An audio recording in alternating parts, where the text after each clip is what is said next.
오늘은 요나 4장 5절부터 11절 말씀을 가지고 회복의 길이라는 제목으로 하나님 말씀 생각해 보도록 하겠습니다. 4장 5절부터 11절 말씀 읽겠습니다. 요나는 그 성읍에서 빠져나와 그 성읍 동쪽으로 가서 머물렀다. 그는 거기에다 초막을 짓고 그 그늘 아래에 앉았다. 그 성읍이 어찌 되는가를 볼 셈이었다. 주 하나님이 박농쿨을 마련하셨다. 주님께서는 그것이 자라 올라 요나의 머리 위에 그늘이 지게 하여 그를 편안하게 해주셨다. 박농쿨 때문에 요나는 기분이 무척 좋았다. 그러나 다음날 동이틀 무렵 하나님이 벌레를 한 마리 마련하셨는데 그것이 박농쿨을 쏘아버리니 그 식물이 시들고 말았다. 해가 뜨자 하나님이 찌는 듯이 뜨거운 동풍을 마련하셨다. 햇볕이 요나의 머리 위로 내리쬐니 그는 기력을 잃고 죽기를 자청하면서 말하였다. 이렇게 사느니 차라리 죽는 것이 더 낫겠습니다.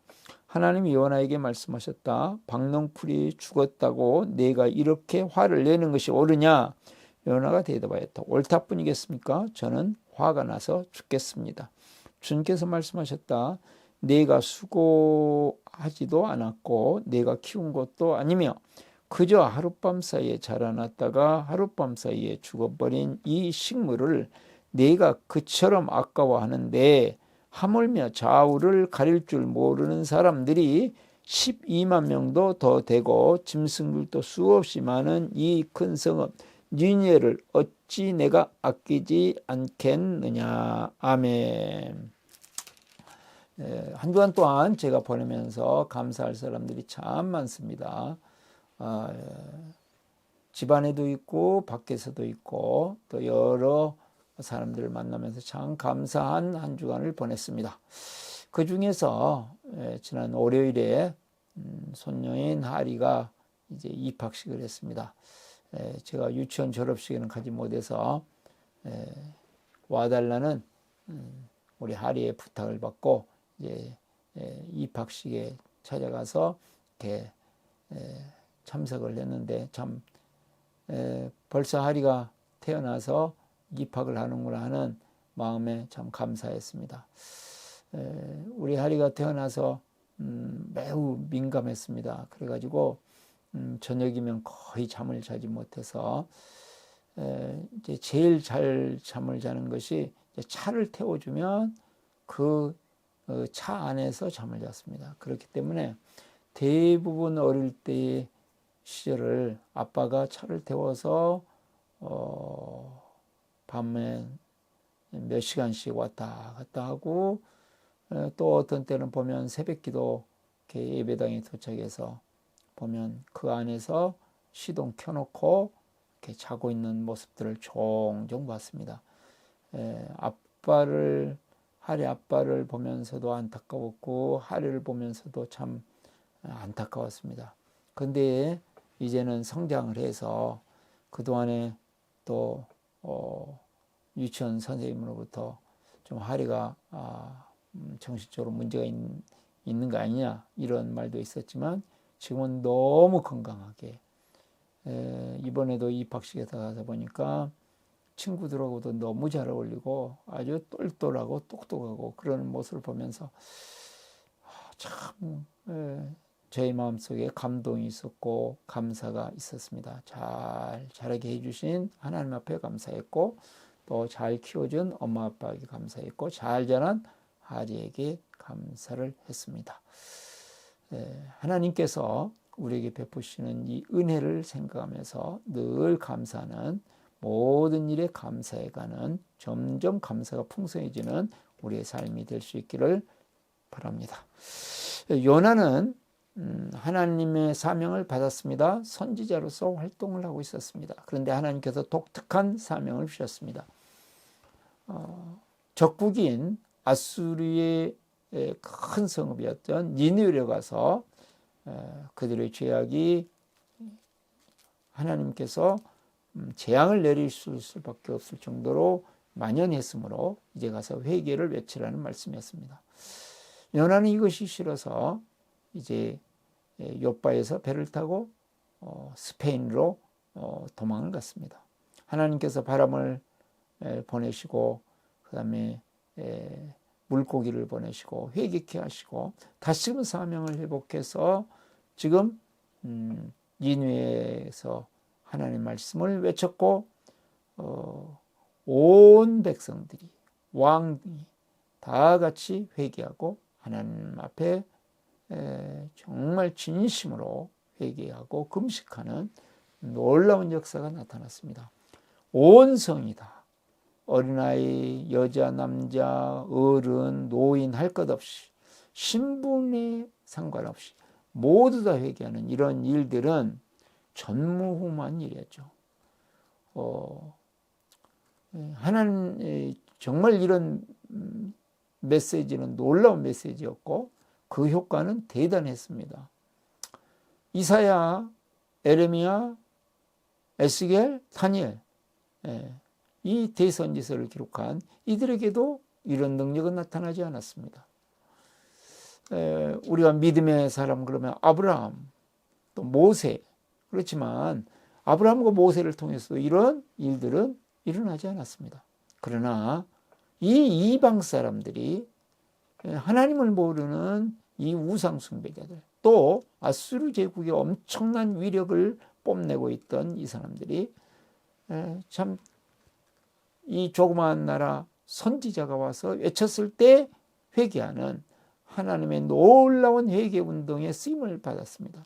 그러면 감사하고 하나님을 찬양하고 노래해야 당연할 텐데 요나는 오히려 분노했습니다. 왜 그랬을까요? 우리도 하나님 앞에 감사하고 찬양해야 될 상황임에도 불구하고 구원받은 그 은혜에 평생 동안 찬양하고 감사해도 부족할 텐데 실제적으로 우리의 삶을 보면 원망하고 분노하는 경우들이 많습니다.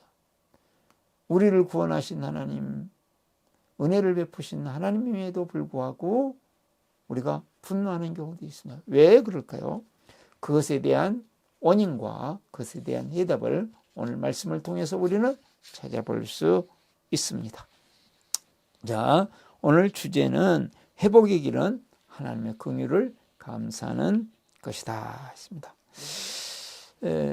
요나는 하나님께서 니느웨 백성들에게 긍휼을 베푸시는 것을 보면서 오히려 분노했습니다. 이게 실은 감사해야 될 상황임에도 불구하고 분노하고 있는 것입니다. 자, 5절 말씀을 보시면 요나는 그 성읍에 빠져나와 그 성읍 동쪽으로 가서 머물렀다. 그는 거기에다가 초막을 짓고 그 그늘 아래에 앉았다. 그 성읍이 어찌 되는가를 볼 셈이었다. 지금까지도 하나님께서 재앙을 내리시지 씩씩거리면서 그냥 분노에 가득 차서 성읍을 지켜보고 있습니다.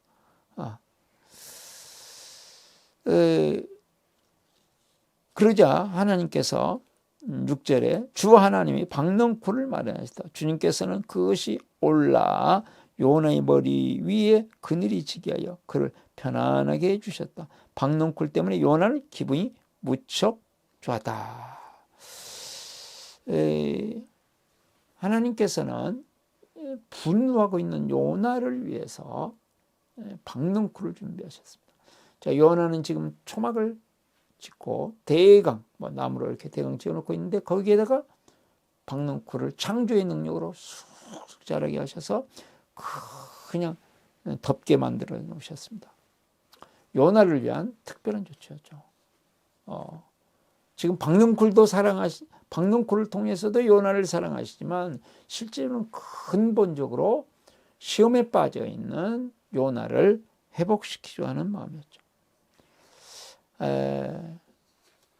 아버지를 멀리 떠난 아버지의 마음으로부터 멀리 떠나간 탕자의 형을 찾아와서 설득하는 아버지와 같이 우리 하나님께서 찾아오셔서 박넝쿨을 통해서 찾아오시는 것이죠. 그늘지고 시원하니까 몸에 열기가 빠지고 그러면서 이제 마음도 좀 좋고 그것이 점점 발전해서 무척 좋아했다 그랬습니다.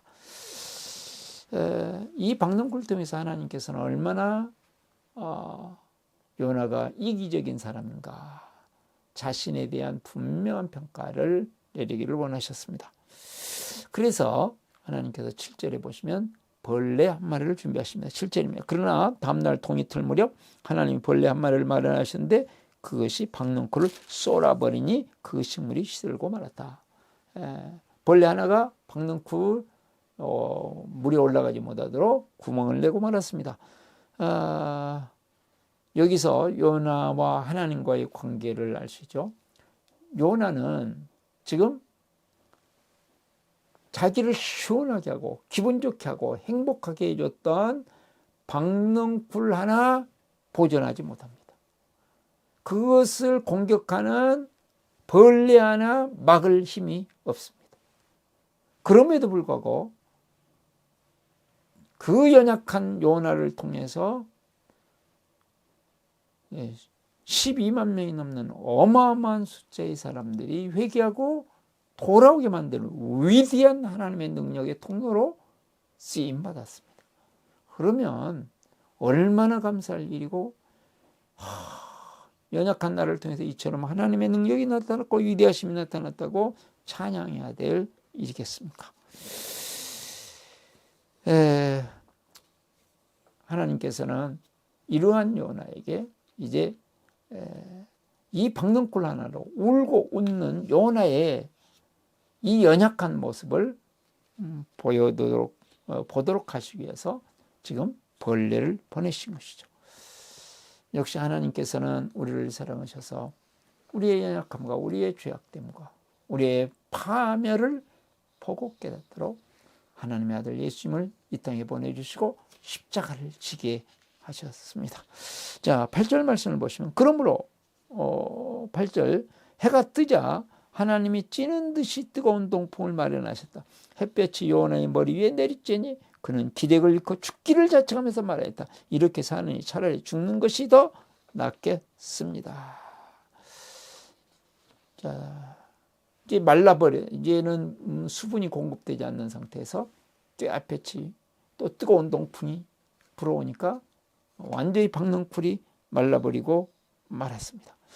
그래서 이제는 공기도 덥죠. 또 햇볕은 막 내리쬐죠. 그러니까 그냥 요나가 탈진하는 상태가 됐습니다. 하루 전만 해도 무척 마음이 좋았는데 하루 사이에 마음이 구렁텅이로 빠져만 있죠. 얼마나 자기중심적이고 이기적인가를 생생하게 체험하게 하시면서 하나님께서 그것을 드러내시라고 질문을 하십니다. 9절 하나님이 요나에게 말씀하셨다. 박능쿨이 죽었다고 내가 이렇게 화를 내는 것이 옳으냐? 요나가 대답했다. 옳다 뿐이겠습니까? 저는 화가 나서 죽겠습니다. 은혜의 하나님께서 다시 찾아오셔서 지금 대화를 하고 계십니다. 하나님께서 우리에게 도전해 주시는 것이, 이것이 설득하시는 것이 은혜이고 하나님의 긍휼히 여기시는 마음입니다. 자, 10절 11절 주님께서 말씀하셨다. 네가 수고도 아니하고 네가 키운 것도 아니며 그저 하룻밤 사이에 자라났다 하룻밤 사이에 죽어버린 이 식물을 내가 아까워하는데 하물며 좌우를 가릴 줄 모르는 사람들이 12만 더 되고 짐승들도 수없이 많은 이 큰 성읍 니네를 어찌 내가 아끼지 않겠느냐. 하나님께서 조금만 요나가 생각하면 알아들을 수 있도록 이해할 수 있도록 구체적으로 박능쿨을 아끼는 요나의 마음과 12만 명이 더 되는 사람들과 짐승들까지 아끼시는 하나님의 마음을 구체적으로 총천연색으로 실감나게 알려주시는 것이죠. 하나님의 속마음은 요나도 하나님의 긍휼하심을 입고 회복되기를 원하시고 니느웨도 하나님의 긍휼하심을 받아 회복되기를 원하시고 이스라엘 백성도 하나님의 긍휼하심을 따라 회복되기를 원하시고 짐승들도 하나님의 긍휼히 여기시는 이 마음을 감사하면서 하나님 회복되기를 원하시고 모든 사람들이 하나님의 이 긍휼히 여기심을 감사하면서 회복되기를 원합니다. 요나에게 없었던 것이 있다면 감사하는 마음이었습니다. 박농쿨에 대해서도 감사하는 마음이 없었고 니느웨 성의 회개에 대해서도 감사하는 마음이 없었고 자신을 보내신 것에 대한 것에도 감사하는 마음이 없었고 12만 명이나 더 되는 사람이 죽을 수밖에 없었는데 살아나는 것을 보고도 감사하는 마음이 없었고 모든 면에 감사하는 마음이 없었던 것이죠. 어떤 사모님께서 이제 행복한 삶에 대해서 알고 싶어서 저하고 이제 좀 대화를 하게 됐습니다. 이분이 외국에 계신 분이기 때문에 행복한 삶을 제대로 배우지 못했지만 저에게 배운 다른 분에게 배워서 이렇게 교회에 적용하고 놀라운 이렇게 교회가 새롭게 되고 은혜가 되고 또 영혼권이 이루어지고 하는 것들을 쭉 말씀하시는데 참 이것이 맞는지 이런 것들을 이렇게 쭉 질문하시고 하면서 약 1시간 반 정도 이렇게 시간을 가졌는데 참 이 행복한 삶을 통해서 자신이 회복되어지고 또 교회 일꾼들이 회복되어지고 또 안 믿는 사람들이 회복되어지고 그것을 지혜롭게 행복한 삶은 뭐 완벽하게 된 다음에 인도자가 되는 게 아니라 2과 3과만 하면 인도자가 되는데 그거 다 이해하시고 어쩌면 그렇게 제가 원하는 대로 정말로 잘 이렇게 하셔가지고 교회에 도입해서 큰 이렇게 유익을 얻는 간증을 들었습니다. 하나님께서 나에게 이걸 주신 것이구나. 그리고 적극적으로 기도하면서 그것을 감사하는 마음으로 사용할 때 실제적으로 그 하나님의 은혜가 모든 교인들이 임하고 사모님께도 임하고 또 주위에 있는 사람들에게도 흘러가는 것을 보았습니다. 그러면 왜 우리가 하나님의 긍휼을 감사하면서 회복을 누리지 못할까요? 그것은 우리 마음속에 있는 분노 때문입니다.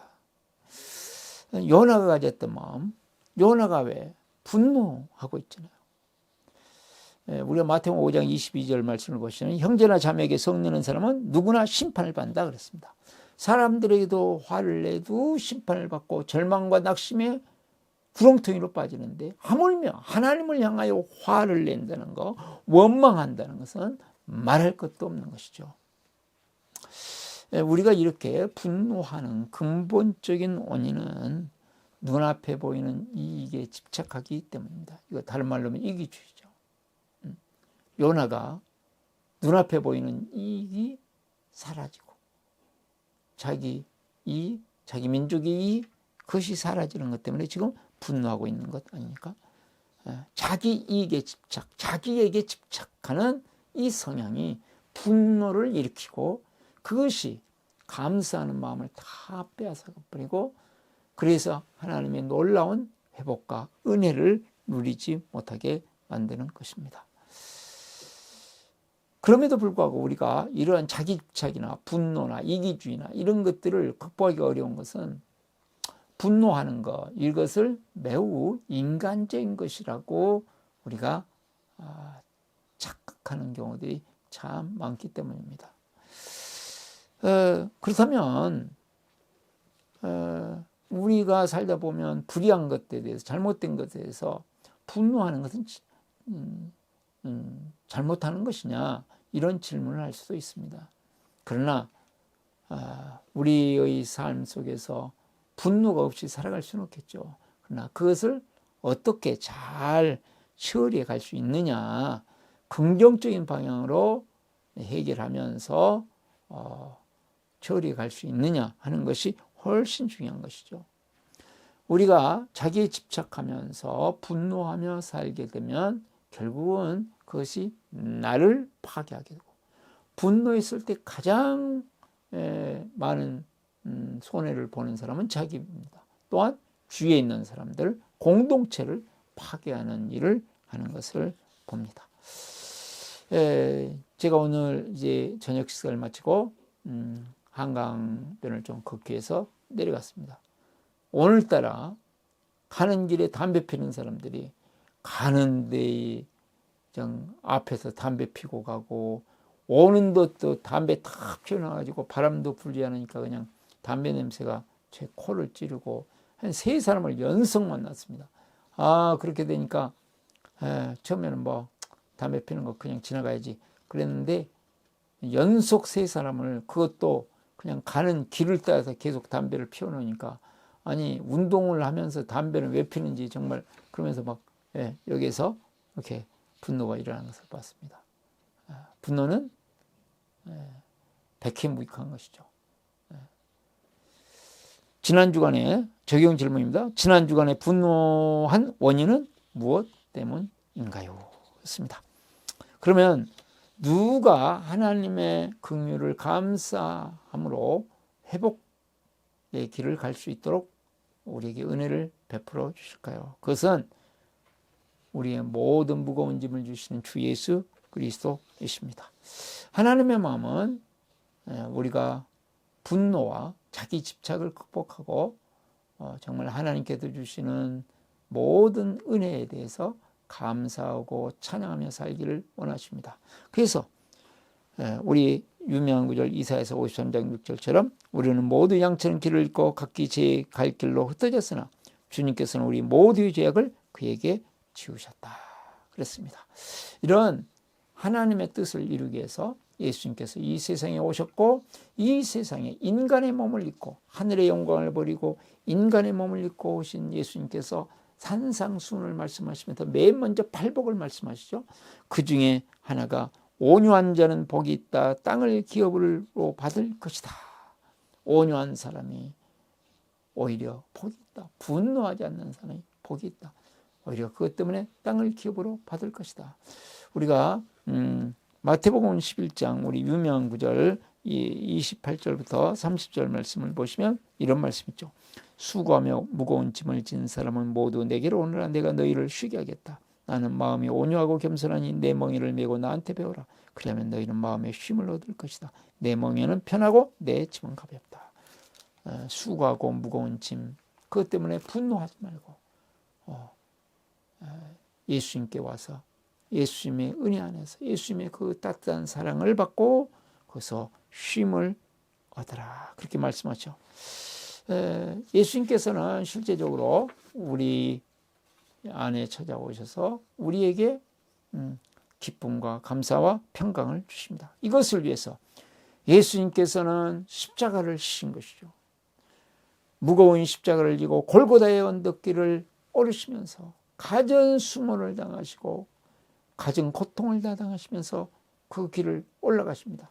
그것은 우리의 모든 죄와 저주와 연약함과 우리의 이 분노의 허물과 자기 집착의 허물을 짊어지고 올라가신 것이고, 그 무거운 모든 우리의 짐을 대신 지고 십자가에서 매달리셔서 우리가 당해야 될 모든 고통을 당하시고 결국은 다 이루었다 선포하십니다.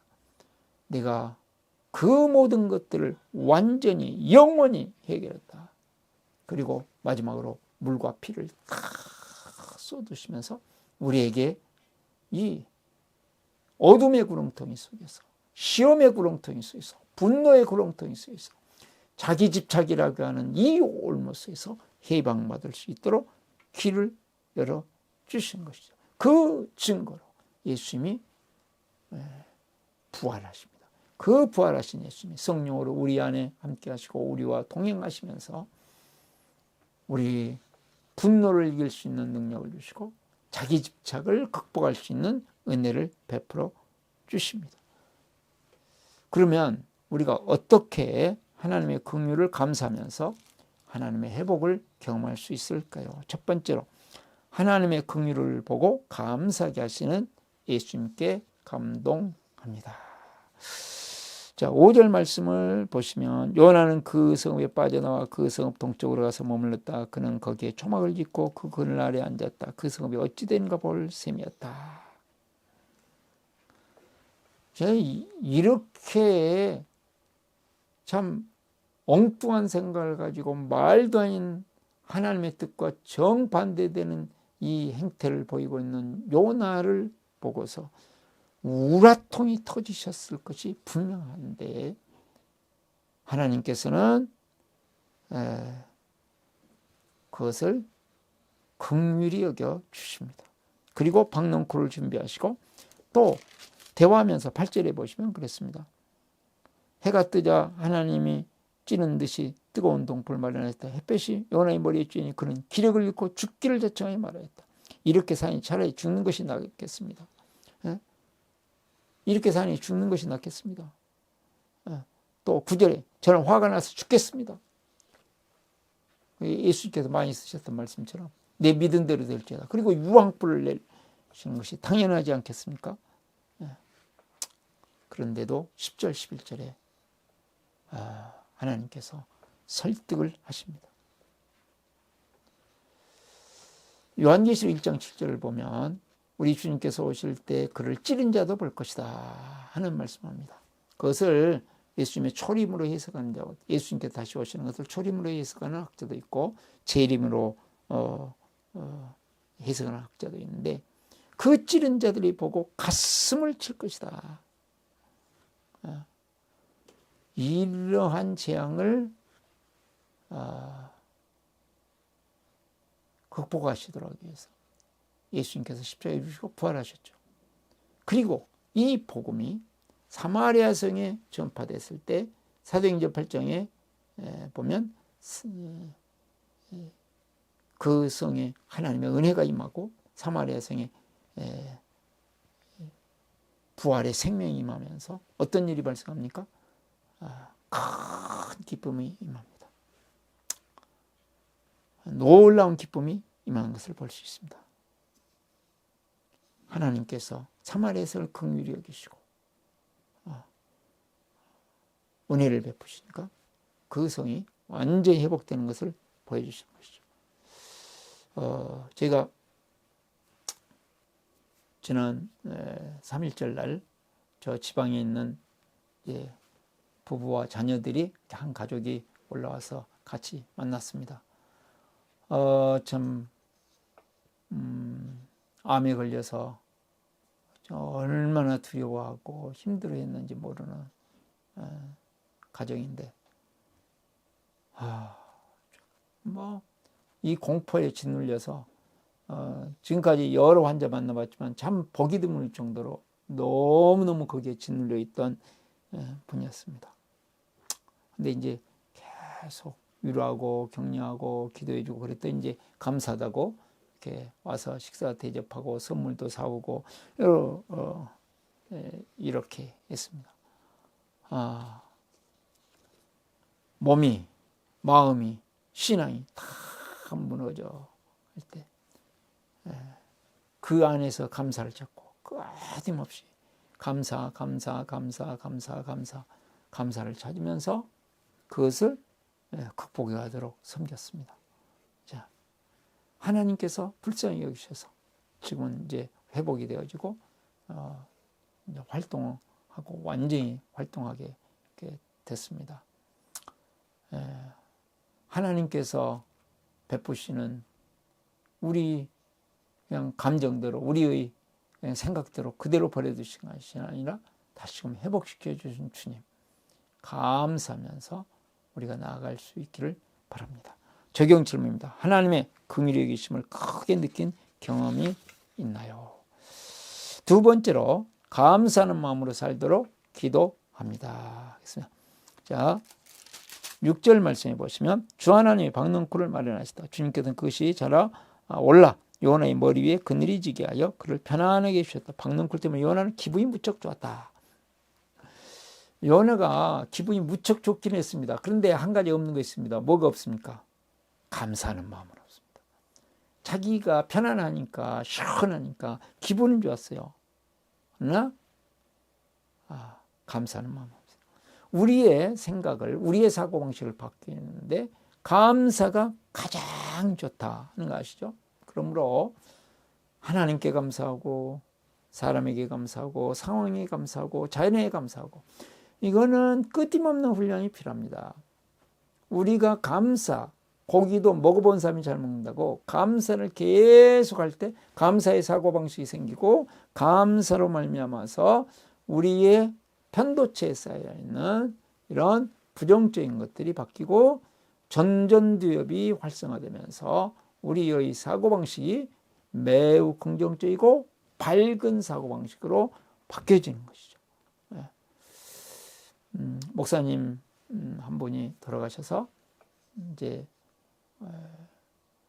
우리 최 목사님과 함께 또 교인들과 함께 가서 이렇게 장례 위로 예배를 드린 일이 있습니다. 근데 이제 저희 위로 예배 드릴 때는 항상 유족들에게 감사를 표현하는 훈련을 하는데 자녀들이 그 위로 예배를 드리면서 감사한 것 한 가지를 다 이야기하고 손녀들이 또 이렇게 손녀들이 얘기를 쫙 하고 그러면서 다들 감사하고 그러니까 참 장례 중에서도 참 마음이 따뜻해지고 훈훈해지고 감동이 되는 것을 이렇게 보았습니다. 적용 질문입니다. 최근에 가장 감사한 사람은 누구인가요? 세 번째, 우리가 정말 하나님의 긍휼을 감사하면서 하나님의 회복을 경험하기 위해서는 어떻게 할 것인가? 분노와 원망 체질인 사람들을 긍휼히 여깁니다. 하나님께서 니느웨 백성을 긍휼히 여기고 요나를 긍휼히 여기셨던 것처럼 우리도 하나님의 마음을 가지고 최선을 다해서 참 원망과 분노를 가지고 살아가는 이기적인 사람들, 또 상처를 막 주는 사람들, 그런 사람들을 이렇게 섬겨서 긍휼히 여겨서 그들이 감사하는 자들로 변화되도록 섬기는 것이죠. 제가 지난 수요일 날 또 그러니까 어제죠. 소망의 형제들 이렇게 가서 행복한 삶 일과를 했는데 나는 근데 참 쓰디쓴 감동적인 이야기도 많았고 참 가슴 아픈 이야기들이 참 많았습니다. 억울한 것도 많았고 답답하고 근데 이제 앞으로 한 주 한 주 가면서 그 가운데에 웃음꽃이 활짝 필 것을 지금 기대하고 있습니다. 마음에 분노가 있고 마음에 원망도 있지만 그것이 변하여 지금까지의 경험을 보면 한 달이 지나면 벌써 감사가 되어지고 그 다음에 감사가 되는 것을 봅니다. 우리보다 한 달 이전에 시작했던 그쪽 이렇게 이야기를 들어보면 벌써 마음들이 그렇게 어두웠던 마음들이 지금 감사로 점점 이렇게 바뀌어진 간증들이 벌써 한 달 지난 팀에서는 벌써 막 나옵니다. 극적인 감사의 마음들로 이렇게 변화되는 것을 봅니다. 왜냐하면 계속해서 우리가 감사하는 훈련을 하기 때문이고 긍휼히 여기면서 그것을 계속 섬기기 때문이죠. 우리 주위에 원망하고 불평하는 사람들을 우리가 정죄하기 쉽습니다. 오히려 하나님의 긍휼을 가지고 우리가 섬길 때 그가 감사하는 사람으로 바뀔 것을 기대하는 것입니다. 적용 질문입니다. 일주일 동안 기도하고 섬길 사람은 누구인가요? 하나님께서는 우리가 분노와 자기 집착에서 벗어나서 감사하는 사람이 되어 회복되기를 원하시고 그것을 이루시기 위해서 예수님은 우리를 위해 십자가에 주시고 부활하셨고 성령님께서는 우리 안에 계셔서 우리에 있는 분노, 우리에 있는 자기 집착 그것을 점점 극복하게 만드시고 감사하는 일이 점점 많아지게 만드시는 은혜를 베푸실 것입니다. 자, 오신기도 한번 하겠습니다. 나는 죽었습니다. 제가 주인이 아니고 예수님이 저의 주인이십니다. 예수님은 십자가에서 죽으시고 부활하셨습니다. 부활하신 예수님을 가슴으로 만나서 따라가며 간직합니다. 사랑하는 가족과 함께 영광스러운 승리를 노래합니다. 기도하겠습니다. 살아계시고 은혜 많으신 하나님 아버지, 참 우리가 분노하고 자기 집착에 빠져서 시험에 들 경우들이 종종 있습니다. 그런 가운데 하나님의 긍휼을 감사하면서 회복되어지는 저희들 되게 하시고 우리 주위에 있는 사람들도 잘 섬길 수 있도록 은혜를 부어 주옵소서. 예수 그리스도의 이름으로 기도드리옵나이다. 아멘.